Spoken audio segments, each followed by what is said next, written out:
వచ్చేసిన వన్లా వచ్చేసిన ట్రాప్లో ఇరికిండు కొడుకు. అయిపో కథ. అన్న ఈరోజు ఏం లే, కొత్త విశేషం ఏంటంటే మొన్నటి నుంచి చక్కగా వీడియోలు పెడతలేనని కొంతమంది ఏమో కిందకి వెళ్ళొడుతుర్రు, కొంతమంది ఏమో డైరెక్ట్ దీని అమ్మ అనవసరంగా ఉల్లిగడ్డలు ఎక్కువ తిన్నా నోరు కూడా తిరుగుతుంది అసలు. కొంతమంది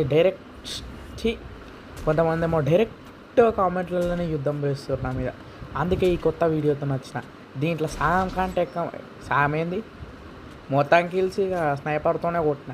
ఈ వీడియో కనుక మీకు నచ్చితే ఖచ్చితంగా లైక్ చేయరు. అయిపోతున్నాయి ఇప్పటికి 3 పడ్డాయి, ఎన్ని పడతాయో చూడాలి. నేను కూడా మంచిగానే పడుతున్నాయి. బీఆర్ ర్యాంక్ కోడ్లో 3 కిల్స్ గింత ఈజీగా పడ్డాయా? నేను నమ్మరు. ఊరిని ఇది కావాలని పడ్డదా లేదంటే కల్పితంగా పడ్డదా, ఎట్లా పడ్డది అంటారు? ఏదో ఒకటి. ఈ వీడియో మాత్రం జర పెద్దగా ఉంటుంది, అన్నిటితో కూర్చుకుంటుంది. జర మీరేం కింద మీద కాకూరి ఏంది షార్ట్ అని చెప్పి కింద పెద్ద షాడ భారతం తీసిండని ఏం కాలే. మీరు చేసేపు రిలాక్స్గా చూడరు అంతే. ఇంటికి వలిగినట్టు పలుకుతుంది.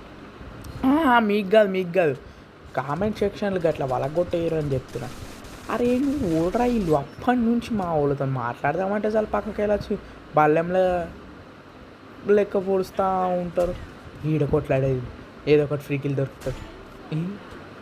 టీం అయిపోతుంది. ఓకే నెక్స్ట్ వస్తున్నా మళ్ళీ టీం అయిపోవడం ఏంట్రా ఇది? అందరు ఒకళ్ళనే ఉంచి మిగిలిన వాళ్ళందరూ నేను చూస్తా అని రాయింది. సరే చూద్దాం. పారిపోకు బోల్తా కొడతావు. ఆగినా కన్నయ్య వస్తున్నా.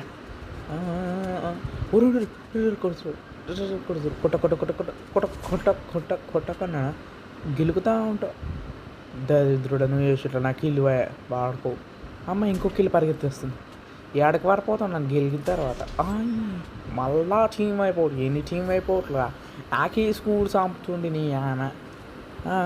ఒకడు మంచిగా బాగా రాస్తాడు.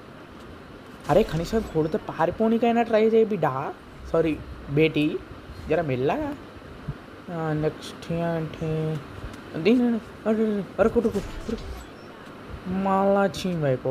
అది సప్పుడు దగ్గర రేపటి నుంచి టీం స్క్వాడ్ మ్యాచ్లు తీసేసి సోలో మ్యాచ్లే పెట్టుర్రా. ఇంక హెడ్డే కొడతా నేను. వెళ్ళిపా